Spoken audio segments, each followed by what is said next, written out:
السلام علیکم ورحمۃ اللہ وبرکاتہ۔ تجوید کے معنی۔ تجوید کیوں ضروری ہے؟ تجوید کے معنی عمدہ کرنا، اچھا کرنا، مخارج و صفات، تلاوت کے قواعد کا لحاظ رکھتے ہوئے قرآن پاک کو پڑھنا۔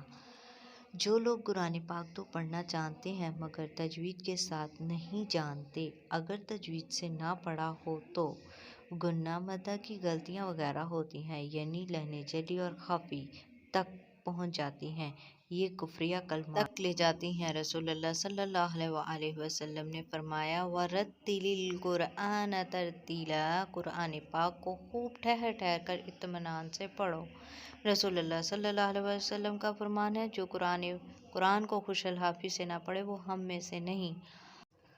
آن لائن تجوید القرآن کی کلاسز کے لیے واٹس ایپ پر اس نمبر پر رابطہ کر سکتے ہیں۔ اونلی فار گرلز، ہر اسٹوڈنٹ پر خصوصی توجہ۔